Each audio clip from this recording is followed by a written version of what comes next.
This is Agent 001 from Autospies.com, and we're standing here at Pioneer Centers in San Diego looking at the 2008 Porsche 911 right next to the 2009 Porsche 911 with my good buddy, Mr. Chris Huck.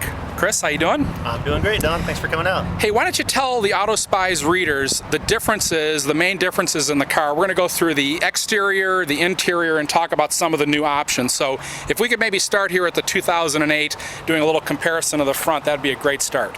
Well, what I'd like to say at first, Don, is Porsche has an interesting buzz phrase. They say evolution, not revolution. Don't radically change things and destroy the resale value. Build and improve on those things that need improving on. From a cosmetic purpose, or cosmetic perspective, I should say, the average person's going to have a hard time telling the difference. It's interesting when you start noticing some of the specific cues, like the cornering lights on the 08 versus the cornering lights on the 09. You'll see that there's an LED display light that's actually going to serve as your daytime running lights, as well as give it a more modern, contemporary look. Radically different from the look of the other cars, especially at night when the lights are on. And it looks really cool. I mean, when you look at some of the new Audis like the R8, the S5s, they all have those LED lights, and it really makes a big difference on the road. Just the face of the car looks a little bit more aggressive. I really like it. That's exactly right. The other thing that you'll notice is there's a different treatment to the front bumper of the car, and the big difference is the additional air intake. This is a clue that we've got a radically stronger engine on the 2009 cars. In fact, it's interesting, as small as the changes are on the outside, it's the engine changes that are some of the most exciting of what's new. It's an all-new engine. The new engine has 40% fewer parts, it's stronger, it has better fuel economy, it has lower emissions to it. It's a much greener engine than anybody else has got going. Well, tell me a little bit about the fuel economy. What can a user expect in fuel economy? A couple miles more to the gallon, or is it more significant than that? That's actually exactly right. It's a couple of miles more to the gallon. But it's interesting when you're looking at somebody who's been getting 18 miles per gallon, that now they're going to get on average 20 miles per gallon, as opposed to their family SUVs getting 12 miles per gallon. That couple miles per gallon is a very big deal, especially when you add in, it's not just more fuel economy, it's more power too. And usually you have to sacrifice power to get that fuel economy. Yeah, and you know, when you drive the Standard, fairly conservatively, you can get in the mid-20s on a road trip if you're not too aggressive with the car as well. So it's up to the driver to actually pick what kind of driving style they want, and they can really alter the mileage by quite a bit. Exactly right. Getting as high as 25, 26 miles per gallon is not uncommon. So we've looked at the front of the new 911. This is the 2008 in the rear. And let's look at the 2009, and Chris is going to tell us some of the major differences we see on the 09 car. So again, we're going to say that the changes are subtle, but take a quick look at the exact shape of the taillights on the two cars. The new car is using an LED display technology, which has a huge advantage of lighting up more quickly, so the driver trailing you when you hit your brakes harder is going to have a little bit more time to respond and hit his brakes like you just did. The biggest way that you can tell the difference from the back of the car, though, is actually the new satellite antenna located on the roof of the car. It sounds like something minor, as everybody else has got satellite, but this is a first for Porsche. We've never done it before. So we've had a look on the outside of the new 911. Let's take a look at the inside. You know, very clean. You know, you got a much bigger screen here in the middle of the new 911. Tell us a little bit about what's been changed inside. From a comfort and entertainment perspective, the car has really changed in a very exciting way. There's a number of different things that Porsche's brought to the equation on the new 2009s. For example, touchscreen technology. Having the advantage of a 40 gigabyte hard drive as part of the entertainment system, so we can have much more information in there, not just for the navigation system, but Bluetooth, address book information. And the access to all that information means that the system can change much more quickly. It's like the difference of a Pentium 2 versus the old 386s back in the day. And now you have, you know, the two kinds of drivers. I mean, obviously I bought a couple cars from, you know, I'm a big fan of Porsches. You know, we've got the technology guys that have been dying for this new navigation system with satellite radio, Bluetooth, all of the electronic toys, but then there's some unbelievable performance enhancements in this car, and I'm looking at probably the biggest one on the new vehicle, and that's the new transmission. Tell us about that. It really is an all-new transmission. In fact, what's most interesting is that it functions like an automatic. You can toss your keys to grandma, she can get in the car and she can go to the grocery store, no problem at all.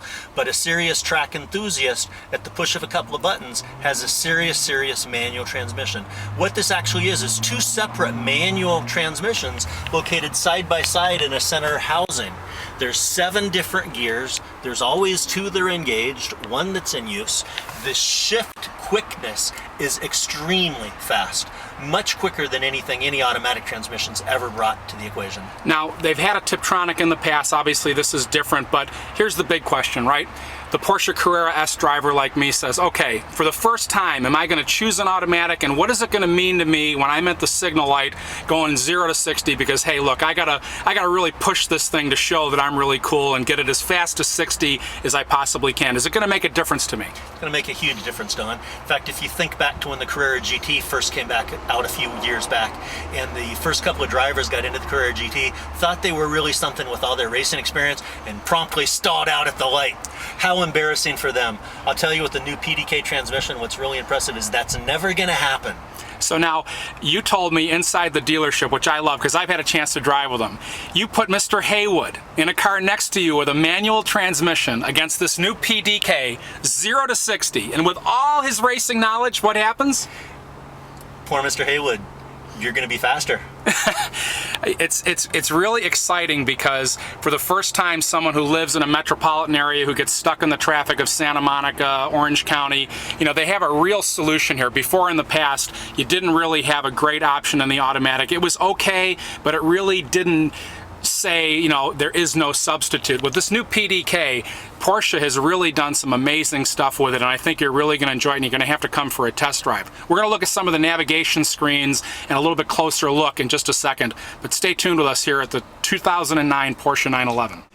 You know, Porsche always does the little things really differently than a lot of the manufacturers. They take it up to the next level, and one example of that are these perforated, air-conditioned, and heated seats. You can tell, obviously, by the mesh inside the leather of the seat. Chris, tell us a little bit about why this is different and how they do their thing with a ventilated seat versus everyone else on the market.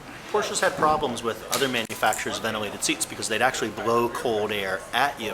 So the problem was, if you were hot and sweaty, had a wet back, and you sat down, it could actually create a cold spot behind you.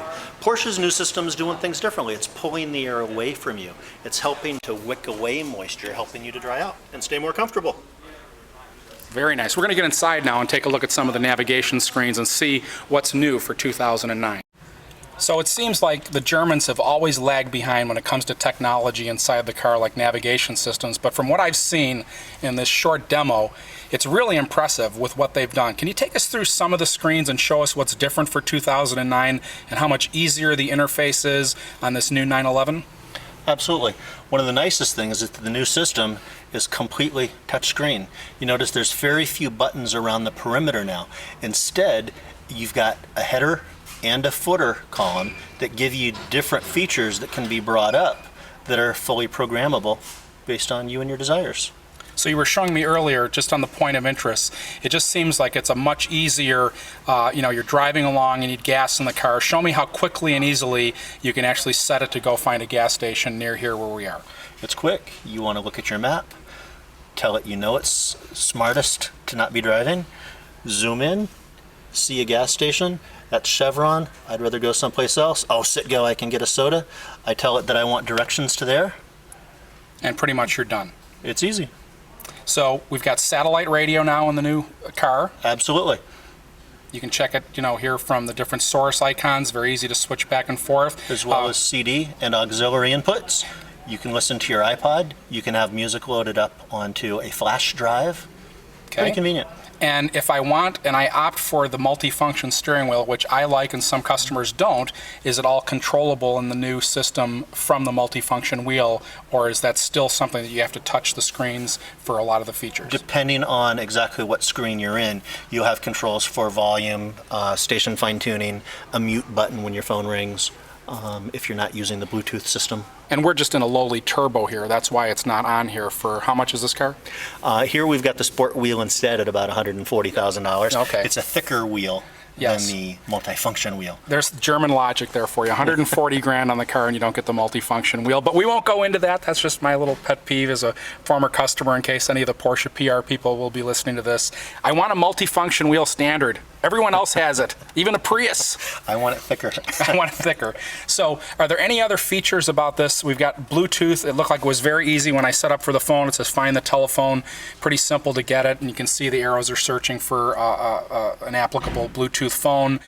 a lot of the systems that are out there that pair Bluetooth phones, they have one small problem. It always seems to be that whenever you bring your phone, it works with everyone else's but yours. So we're going to test this new 911 by sitting here and saying, find telephone. We're going to go into Bluetooth on my iPhone, and we're going to see it search there. Now, it's going to take, what, about 30, 40 seconds on this? In that neighborhood. Yeah, and then all of a sudden you're going to see it pop up on the screen saying PCM, which is going to be fairly easy to read when it pops down in the menu.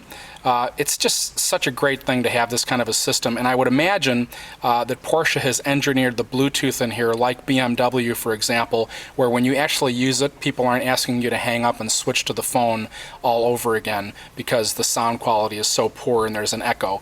So we're still waiting here for it to enact, and there we go. Took a few seconds. Then you plug this code into your phone, Don, Plug your 8275. phone, which is nice because most of these phones, they never give you the code, and so you're on the road and you're like, uh-oh, I got to go to the manual. I say connect, and all of a sudden I'm connected, and there's Agent 001's iPhone right up on the screen. There we go. Way to go, Porsche. Hurrah for Stuttgart. And now what it's doing is transferring the phone book from your phone into the car's 40 gigabyte hard drive. And sending it to Autoblog? Well, maybe the Car and Driver magazine Okay, instead. there we go. Let's see what they're doing. They're spying the spies here. I don't know if that's a good thing. Now, does it store it in there? It does. And so we'll have to erase this afterwards. Otherwise, anyone could come into Pioneer Porsche and then know my whole database of spy contacts, couldn't they? That's it, exactly. So with that, we're going to make sure that this gets erased right after we finish this video. We've been in the 2009 Porsche 911 with my good buddy Chris Huck from Pioneer Porsche. Thank you very much for taking the time for us. Pleasure. This is an awesome car. You know, the 911 is one of my favorite cars ever, and for 2009, they've taken it up a notch. Remember, this is Autospies.com. Spy before you buy.